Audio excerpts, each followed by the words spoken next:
Hi guys, I gave a new swing studio at People's Golf Club and it's a little bit windy outside, so I thought I would keep everything sort of enclosed so stop the wind lingering in. But anyway, first tip of the day, when playing a long golf course, take a buggy, don't walk, play Cardona tonight, and I am absolutely shattered, so I'll sleep tonight. But anyway, we're going to have a little bit of a discussion about the importance of, and we'll talk about three probably the most common faults I see with driver. Any golfer, from scratch golfer to 36 handicapper, or just starting to or take up the game. So I'm going to talk about three faults that are fabricated from a poor setup, poor impact position, and poor club facing. So what I mean by a poor pre-swing principal position is we're going to talk about shoulder alignment. So what I'll say, they won't hit up on the golf ball, but people sort of misinterpret this. So when they get into a almost just ready position, what they'll do is from down this way, I'll go down the line. What they'll do is, so the ball position's off to the left heel, that's what that's what the sort of suggested ball position is for the driver. And what a lot of people will do is they're not used to that position. So what they'll do is they'll keep their lower body where it is, but they'll try and lean with their upper body. And what this does is it sets my shoulders out of sync from my lower body. So my shoulders are pointing to the left by almost, when this happens, so I'm quite low. Normally what this does is it pushes my shoulders left, pushes my weight slightly further forward. It's going to encourage a steeper swing path and quite a sharp angle attack, quite a steep angle attack. So what tends to happen from here is people, what this inhibits is it inhibits a poor shoulder turn. So as we come down into impact or in the dress position, my right shoulder is actually higher than my left shoulder. This is good for a wedge shot, but not so good with a driver. So if you struggle with skying the driver, taking big divots, or there's guys that play golf, just in general, that take massive divots with their driver, this is probably related to you in a way. So if they set up correct, tilt their shoulder to the left, low left shoulder, high right shoulder, what it's going to do is encourage a steeper angle of attack.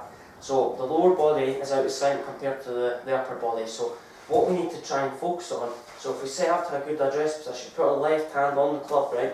And then we obviously widen our stance, ball position should be off our left heel. What this will do, right, is I want you to try and put the left hand on the club first, and put your right hand down at your thigh.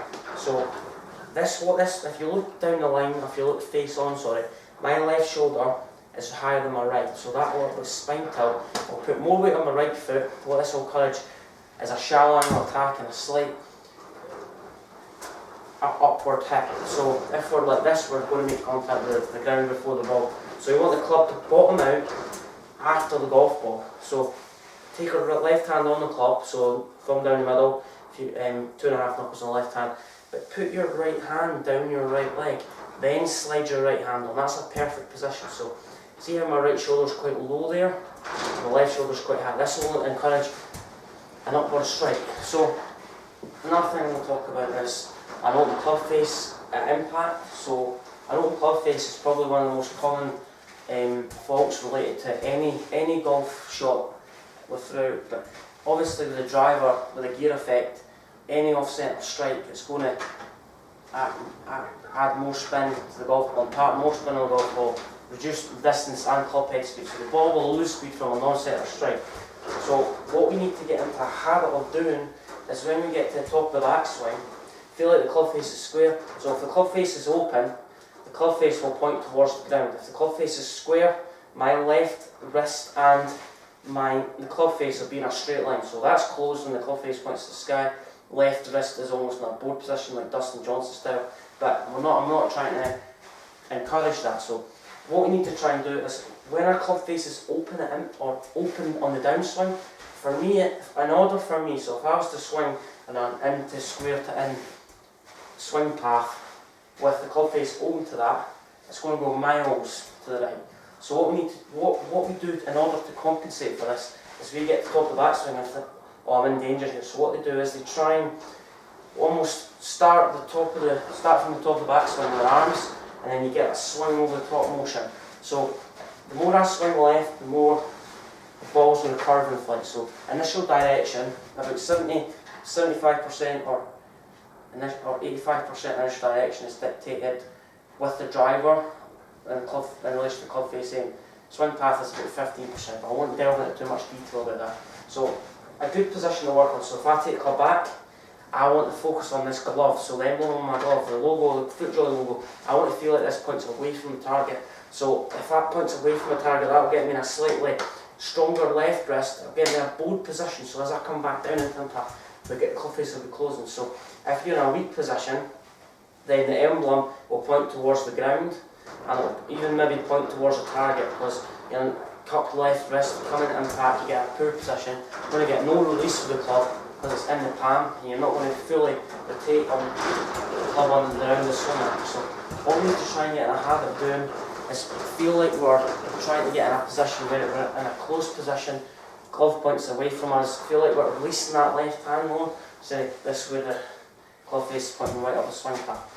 Another thing that I see a lot of is related to the first and the second fault. So the first fault was kind of setting up wrong, shoulders slightly open, quite a steep angle of attacking the golf ball.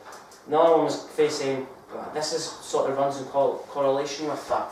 So it's when people try and hit down on the golf ball, so they're hitting down on the driver. So a lot of guys I give lessons to who say they can't. My dad's a perfect example. My dad plays off a quite high handicap. I don't really want to tell you about it, but he hits down on his driver. So he's hitting down his driver. The loft he's got his driver now is 12 degrees. He's hitting down it, and he's maybe de-lofting it to 9 degrees.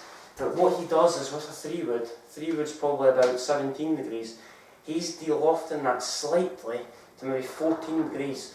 So there's a 5-degree difference because you're hitting driver down. So your 9 degrees driver compared to your 14 degrees 3-wood.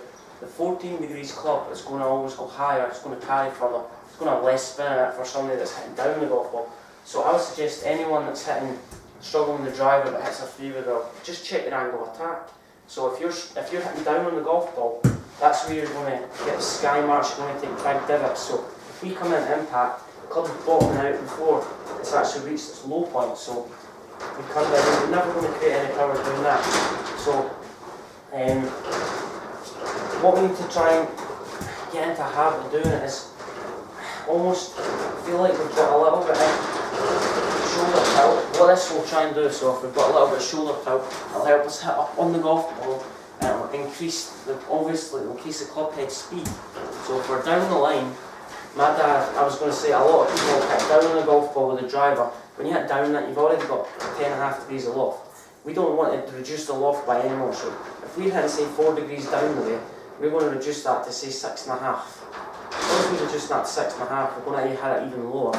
So what we almost want to be hitting 2 or 3 degrees up on the loft. So let's say it's 10.5 degrees. We want to be hitting 13 or 14 degrees up. I think tour average is maybe 2 or 3 degrees up the way. That's how you're going to increase distance. You're not going to increase distance by swinging harder. Because if you swing harder on that swing path, it's going to come steeper. You're going to take more ground, and you're going to be losing interest even more. So what we need to do is try and reiterate things. So if I had a good drill to work on is, if I've got a golf ball, so I'm going to place a golf ball there, I'm going to place another golf ball in front of it. So if I was to come down steep, I would make contact with that golf ball, but I would also hit the golf ball in front of me. So it's easier, what to do is tee this ball up and put another golf ball in front of you teed up. So if I was to hit the golf ball on the up, my club would bottom out, and then it would rise above the golf ball in front of me. So if I was hit down, the club would bottom out early, it would almost be along the ground for longer. So we want to almost hit this golf ball, the first golf ball, but miss the second one. Try and get that almost upward strike instead of this downward strike. So a few things to work on there. So try and focus on your aim, try and get neutralising your body alignment, getting a better habit of doing that in ball position. So try and get your shoulders in square position. Focus on the club face, so get that glove emblem on the glove point away from target in a slightly board position so we can release that energy into the golf ball. And just try and focus on swinging up on the golf ball, trying to hit the ball in the up instead of hitting down it. So if you hit down it, I want to sky it, and that newly refurbished driver that you've got will no longer be that. It will be just an old driver because you've skied it and you're going to mark it. So if you want to minimise your minimise the scratches on the top of your driver, just understand what your angle of attack's doing. So if you want to hit up on the golf ball, you don't necessarily need to get a new driver. Always try and figure out what's going on first before you get a new club. So if you're hitting steep on it, just try and go with something with more forgiving, a bit more loft to try and get the ball in there. I wouldn't say go more loft when you hit steep because you're just going to hit the ball even higher and part more spin. But just let me know your thoughts on the video and subscribe to my channel. It's free subscription, or follow me on Twitter and Facebook. Thank you. Bye bye.